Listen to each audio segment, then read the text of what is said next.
और इस बीच देखिए खबर लखनऊ से आ रही है। लखनऊ से इस वक्त की बड़ी खबर बताते चले, पल्लवी पटेल को पुलिस ने हिरासत में लिया है।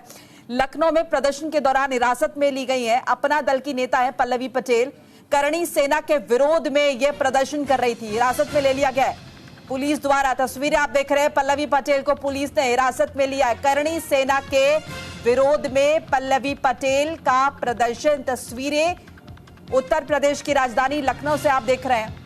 बड़ी खबर बता रहे, पल्लवी पटेल को पुलिस ने हिरासत में लिया है। लखनऊ के प्रदर्शन के दौरान हिरासत में ली गई है अपना दल की नेता पल्लवी पटेल। बिल्कुल निकल जाइए, बिल्कुल जाइए, फंसी गए आप, धीरे धीरे निकल जाइए।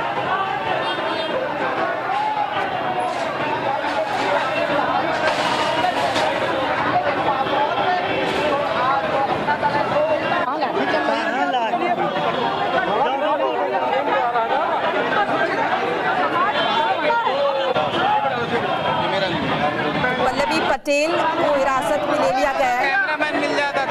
करणी सेना के विरोध में ये प्रदर्शन कर रही थी।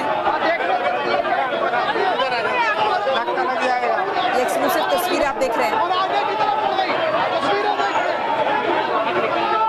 रामजी लाल के घर हुए हमले का विरोध ये कर रही थी। कुछ देर पहले इनका इंटरव्यू भी आपने सुना था, 1 to 1 सुना था, जिसमें इस बात का विरोध ये कर रही थी। कह रही थी कि रामजी लाल सुमन एक दलित नेता है, दलित चेहरा, और उस तरह से उनकी गैर मौजूदगी में उनके घर पर हमला हुआ है। मैं इसकी कड़ी निंदा करती हूँ। इस पर कहीं ना कहीं बड़ा एक्शन होना चाहिए। और अब खुद वो जब इस प्रदर्शन इस तरह से कर रही है तो पुलिस ने उन्हें हिरासत में लिए। तस्वीरें आप देख रहे हैं, करणी सेना के विरोध में पल्लवी पटेल प्रदर्शन करते हुए तमाम अपना दल के कार्यकर्ताओं के साथ। तस्वीरें स्क्रीन पर आप देख रहे हैं। समाजवादी पार्टी के सांसद रामजी लाल सुमन जो कि अपने बयान को लेकर सुर्खियों दिया गया है। ये प्रदेश और ये देश संविधान से चलेगा, और अगर सुनियोजित तरीके से इस प्रकरण को आगाज दिया गया है तो आगे ये जनता आवाज उठाएगी। जो बयान है उससे कहां तक सहमत है? देखिए, मैं यहाँ किसी को गलत और सही ठहराने नहीं हूँ, लेकिन मैं ये कह रही हूँ कि आज इस प्रदेश में बात अगर रोजगार की होनी चाहिए, आरक्षण की होनी चाहिए, दवाई कमाई पढ़ाई खेत खलियान की होनी चाहिए, तो इतिहास के पन्नों को जबरन कुदेरा करके यहाँ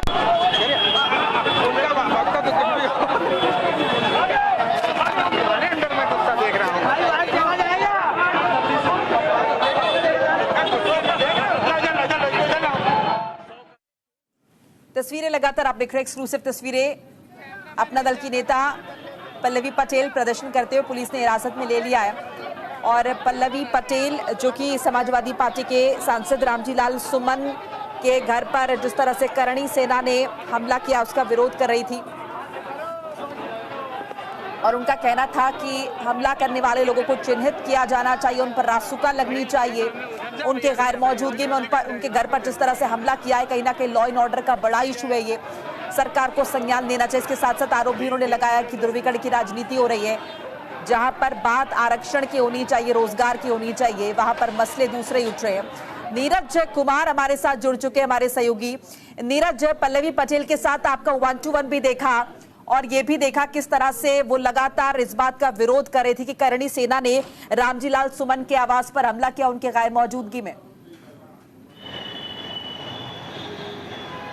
जी बिल्कुल, देखिए ये लड़ाई पल्लवी पटेल के हिसाब से दलित वर्सेस क्षत्रियों की हो गई है। उनका कहना है कि दलित सांसद के ऊपर जिस तरह से हमला किया गया, उनके घर पर जिस तरह से पथराव किया गया, करीब 1000 लोगों ने हमला किया, इसका ये विरोध कर रही हैं और इसीलिए आज वो सड़कों पर उतरी थी, जिसके बाद उन्हें हिरासत में ले लिया गया। फिलहाल इन्हें जो इको गार्डन है जहाँ पर धरना स्थल और अघोषित जेल बना दी जाती है, वहाँ पर उनको ले जाया गया है।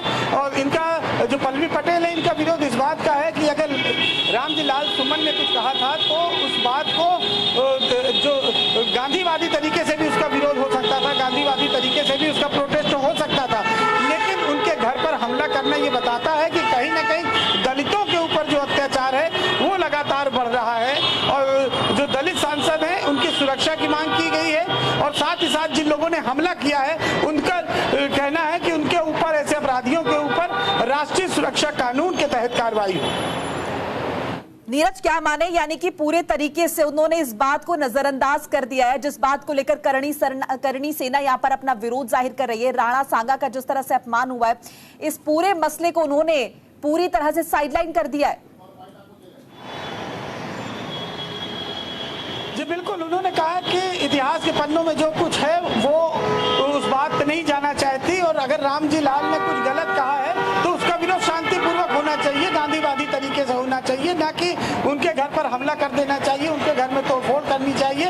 एक साजिश के तहत ये सारे कार्य हुए हैं, और उन्होंने साफ तौर पर उत्तर प्रदेश सरकार पर इस पूरे मामले पर निशाना साधा है कि साजिश के तहत एक दलित सांसद के घर में हमला किया गया है। उन्होंने करणी सेना के जिन लोगों ने हमला किया है उनके ऊपर रासुका के तहत कार्रवाई की मांग की है। साथ ही साथ सभी जो अपराधी हैं उनका कहना है कि उनको एआई के द्वारा पहचान कर उनको अरेस्ट करना चाहिए और उनके खिलाफ कानूनी कार्रवाई करनी चाहिए। नीरज, फिलहाल प्रोटेस्ट की क्या स्थिति है? अभी भी प्रदर्शन चल रहा है, और क्या पल्लवी पटेल के अलावा भी कुछ जो कार्यकर्ता वहां पर प्रदर्शन कर रहे थे उन्हें भी हिरासत में लिया गया? जी बिल्कुल, देखिए पल्लवी पटेल का जो प्रदर्शन था वो परिवर्तन चौक से हजरतगंज चौराहे तक था। तमाम कार्यकर्ताओं के साथ वो यहाँ आई थी। जैसे ही यहाँ पर वो पहुंची तुरंत प्रोटेस्ट करने के साथ ही साथ उन्हें हिरासत में ले लिया गया और पुलिस की वैन में बैठाकर उनको फिलहाल इको गार्डन ले जाया गया है। उनका प्रदर्शन परिवर्तन चौक से लेकर हजरतगंज चौराहे तक था, लेकिन परिवर्तन चौक पर ही उनके प्रदर्शन को रोक दिया गया। फिलहाल उनको हिरासत में ले लिया गया और हिरासत में लेकर उनको इको गार्डन की तरफ ले जाया गया। नीरज, मैं आपसे साथ साथ ये भी समझना चाहूंगी क्या इस बाबत भी पल्लवी पटेल से आपकी बात हो पाई थी? आगे का क्या रुख रहने वाला है उनका, क्योंकि जिस तरह से इस बात पर वो इस मसले पर वो उग्र हो रही थी, ऐसे लग रहा था कि शायद आगे की रणनीति भी उन्होंने अख्तियार कर लिया है या फिर सोच लिया है, प्लान कर लिया है कि आगे क्या करना है।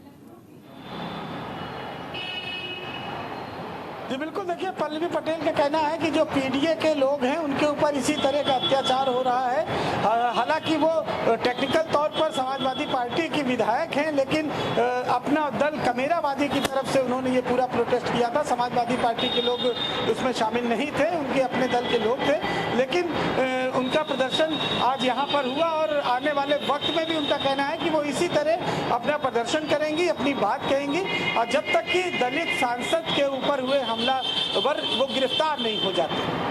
नीरज, क्या हम ये माने कि ये जो पूरा का पूरा मसला है जिसमें अभी तक हम देख रहे थे कि आक्रांताओं का जिक्र हो रहा था और आक्रांताओं के महिमा मंडन के साथ साथ जो हमारे देश के शूरवीर है उनका अपमान हो रहा था, अब इस पूरे मसले को एक दूसरी जगह मोड़ दिया गया है और यहाँ पर जो जंग कर दी गई है, जंग की शुरुआत कर दी गई, या फिर यूं कहे कि नैरेटिव सेट करने की कोशिश की जा रही है, वो की जा रही है क्षत्रिय वर्सेस दलित। बिल्कुल सही कहा आपने, ये नैरेटिव सेट करने की कोशिश की जा रही है। आने वाले वक्त में जो पंचायत के चुनाव होने हैं या फिर 2027 का जो विधानसभा चुनाव होना है, इतिहास के पन्ने न तो औरंगजेब और बाबर और इसके अलावा जो राणा सांगा की तमाम बातें हो रही हैं, वो अब हटके दलित वर्सेस क्षत्रिय पर पूरा मामला केंद्रित करने की कोशिश हो रही है। खासतौर पर जिस तरह से अपना दल कमेरावादी की जो विधायक हैं पल्लवी पटेल, उन्होंने जो बयान दिया है, जो उन्होंने माना है कि दलित सांसद के ऊपर हमला हुआ, ये बार बार इस शब्द का उन्होंने प्रयोग किया, तो इससे साफ तौर पर यही लगता है कि दलित वर्सेस क्षत्रिय या दलित वर्सेस अपर कास्ट की ये लड़ाई वो बनाना चाहती है। बिल्कुल नीरज, आप बने रहिए।